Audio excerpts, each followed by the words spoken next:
Je t'ai regardé dormir, mais j'étais terrifié. C'était la nuit, j'étais terrifié, et je te regardais dormir. À cet instant-là, je pensais qu'il s'était passé quelque chose.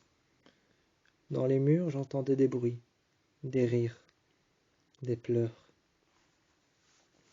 J'entendais les pleurs d'une femme, j'entendais les rires d'un enfant, j'entendais les pas d'un adulte, d'un homme. J'entendais des bruits comme par exemple des bruits de destruction, comme si on venait détruire la maison. Comme si on venait détruire la maison, j'entendais des bruits de destruction. J'entendais des écroulements. J'avais l'impression que la façade de la maison était en train de s'écrouler. Je me suis mis à côté de toi et j'ai dit, est-ce qu'on peut regarder une cassette ensemble? Parce que j'entends des bruits. Tu as pris une cassette, peu importe laquelle, et tu t'es mis juste en face de la télé. Juste en face de la télé, tu en as mis une. On a regardé ensemble, et il y avait cette femme qui tenait la main de sa fille. Cette femme tenait tranquillement la main de sa fille, et elle lui apprenait comment dessiner une vertèbre. Sa fille apprenait à dessiner des vertèbres, et alors la mère lui a montré comment dessiner une colonne vertébrale. La fille était en train, sur un carnet, de dessiner toutes des colonnes vertébrales. La fille était en train vers une autre direction. La mère, elle, était juste à côté d'elle, en train aussi. C'était un train qui n'avait pas de direction. On voyait seulement ce train rouler, de l'extérieur comme de l'intérieur. On voyait l'intérieur de temps en temps, où elles étaient toutes deux assises à un côté. Il y en avait une qui était assise à un côté de la fenêtre. L'autre était assise de l'autre côté, à un côté de la fenêtre. La mère, elle, était placée du côté de la fenêtre, côté passager, près de la cabine de conduite. Près de là où il y a le conducteur du train, elle était placée juste derrière, comme si elle conduisait, elle, le train. Alors moi j'avais l'impression que comme si c'était elle qui conduisait le train, j'avais l'impression que c'était presque sa faute. Elle était juste à côté du conducteur, et le conducteur conduisait le train. Elle était juste à côté, et elle voyait toutes les manœuvres qui avaient été faites par le conducteur. À un moment, l'homme s'est assoupi, et le train a continué. Le train a continué, l'homme s'est assoupi. La femme a terminé son dessin vite fait.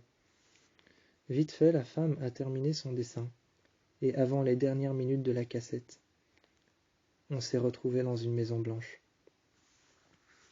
Les murs étaient de quelle couleur? Un homme s'est approché, et c'est ce qu'il a dit. Les murs étaient de quelle couleur?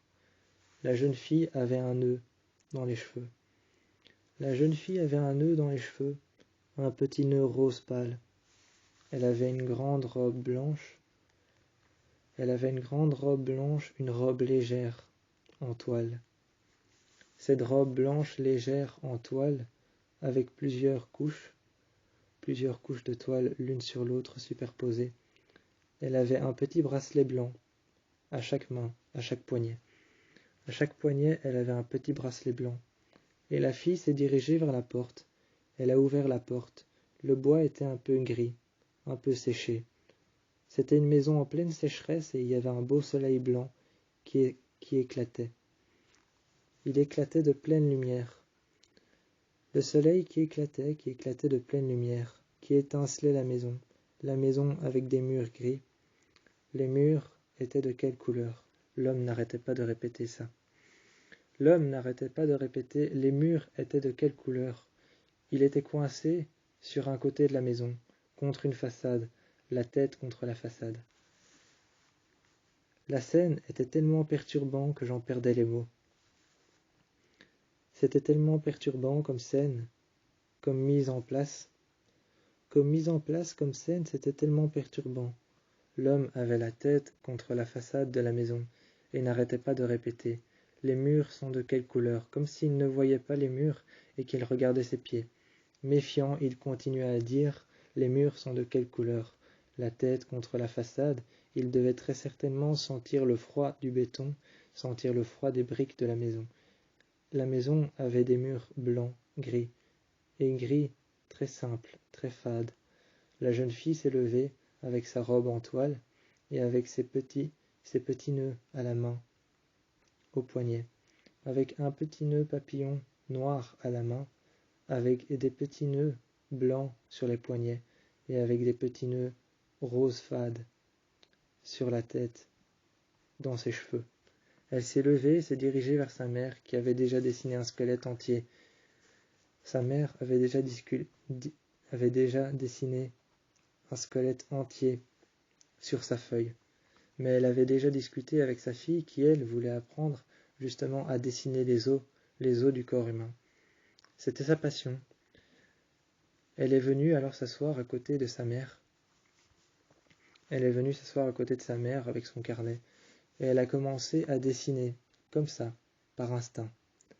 Par instinct, sur l'instant, elle a commencé à essayer de dessiner exactement ce que sa mère a fait, dans les moindres détails et dans les moindres traits, dans les moindres couleurs. Dans les moindres couleurs, gris, blanc, noir, noir très très foncé, gris fade, blanc fade et blanc cassé. Dans les moindres couleurs, dans les moindres détails, les moindres traits, même les traits les plus gras et même les traits les plus fins, elle a essayé de dessiner. La mère a alors donc saisi sévèrement son carnet et lui a dit qu'elle lui apprendra à dessiner un squelette entier quand elle sera plus âgée. La jeune fille est partie et elle a pris son bic. Elle a jeté son bic dans l'eau et elle a abandonné son carnet au bord de l'eau.